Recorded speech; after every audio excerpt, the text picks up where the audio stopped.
Experts are now coming forward with what they say is the real story behind the secret 2018 China-Vatican Accord.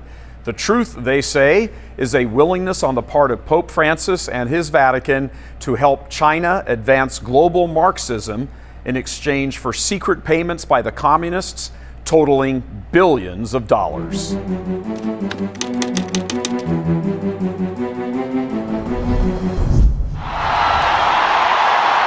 Shortly after his election to the papacy, Pope Francis lifted restrictions on Cardinal Theodore McCarrick, placed on him by Pope Benedict years earlier. The restrictions were owing to his homopredation of teenagers and seminarians spanning decades. But since the restrictions were not widely known, few realized the significance of Pope Francis's action. The specific task Francis assigned McCarrick, unknown to most at the time, was to go to China and enter into a secret agreement which would devastate the church in China and advance worldwide Marxism. Archbishop Carlo Maria Vigano confirmed the assignment of McCarrick in his original August 2018 testimony, recounting a chance meeting between McCarrick and himself at the Pope's Santa Marta residence just 3 months after Francis's election.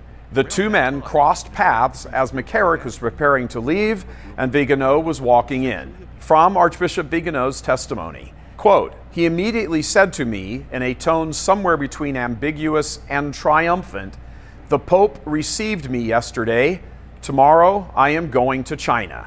And I did not immediately grasp the meaning of the encrypted message that McCarrick had communicated to me, but that would become clear to me in the days immediately following," closed quote. Francis quickly began surrounding himself with like-minded clerics, an important one being Cardinal Pietro Parolin, whom Francis appointed to the powerful position of Vatican Secretary of State just 2 months after sending McCarrick to China for his first visit. From his post in Rome, Parolin was able to guide and shape what would eventually become the 2018 China-Vatican Accord. Chinese Cardinal Joseph Zen of Hong Kong, who has been massively critical of the agreement, told Church Militant in an exclusive interview that Parolin is a problem. I have evidence that he's not a man of faith. Cardinal Zen is on record as saying the agreement is resulting in the destruction of the authentic Catholic Church in China. Parolin, for his part, portrayed the accord as a great step forward. And today, for the first time, all the bishops in China are in communion with the Bishop of Rome, with the successor of Peter. And Pope Francis, like his immediate predecessors, looks with particular care to the Chinese people.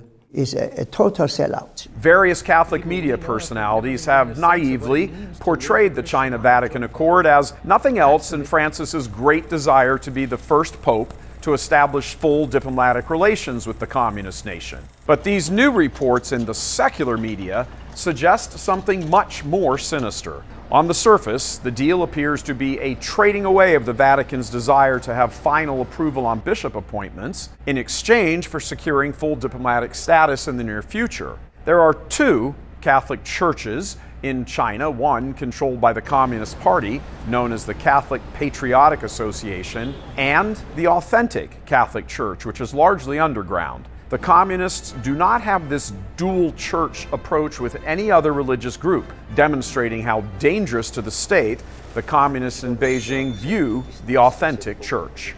Dr. Francesco Gallietti is founder and CEO of Policy Sonar, a Rome-based public policy institute which analyzes how political changes affect world economic markets. He tracks fortunes in zero hedge fund markets and has unearthed a disturbing connection between Communist China and Pope Francis's Vatican. Gallietti says there's much more to the China-Vatican Accord than merely regulating who approves bishops in China.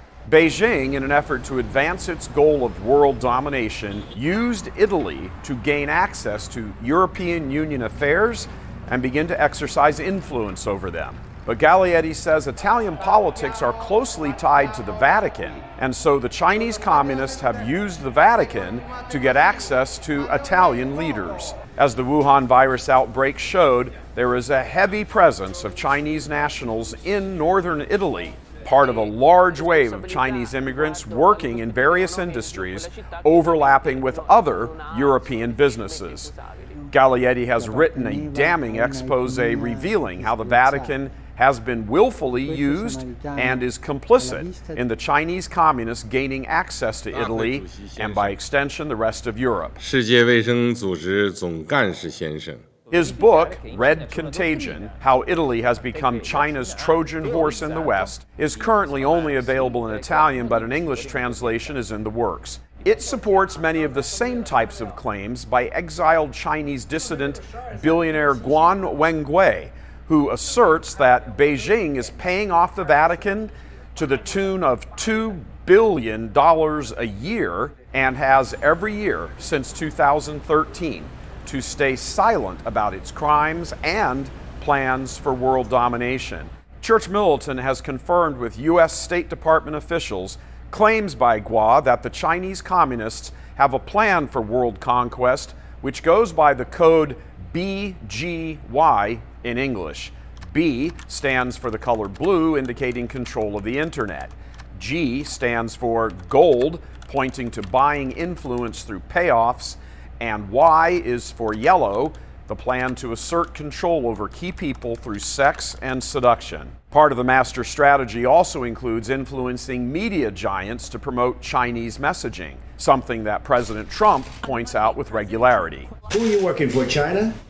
The secret China-Vatican Accord is actually a violation of United Nations protocols which strictly forbid secret agreements between nations, which was a leading cause of multiple wars over the years. Likewise, in addition to the agreement itself, there are also codicils, addendums, which both China and the Vatican are also keeping secret. Media figures like Steve Bannon, as well as figures in the church like Archbishop Vigano and Cardinal Zen, are decrying the secrecy and saying the Vatican should be fully transparent and release the entire document so the world knows exactly what's going on. Political commentator Deanna Lorraine, who ran unsuccessfully in this year's California jungle primary to unseat Nancy Pelosi, is also weighing in, tweeting that Cardinal Parolin should make known the secret agreement with Communist China, and significantly, that President Trump should launch an investigation in light of McCarrick's role in brokering the deal. All this new information coming to light, Dr. Gallietti's book and Guo's inside information from Beijing, both point to a Francis pontificate awash in scandal, payoffs, and compromise. Additionally, it sheds further light on the many questions and concerns faithful Catholics continue to have about this pontificate regarding its support for the same goals advanced by Marxist leaders like immigration and man-made climate change. Likewise, the string of broken promises from cardinals like Sean O'Malley and Blaise Supich about the release of the McCarrick report is now called into even greater scrutiny. Is the report being delayed or even completely lied about because of McCarrick's involvement with the China agreement? Why has the Vatican never addressed the situation of McCarrick's involvement with a Soviet indoctrination center in St. Gallen, Switzerland in his youth? There are many unanswered questions regarding Vatican financial scandals, worldwide Marxism, the McCarrick report, the advancement of clerical homosexuality, and the China Accord.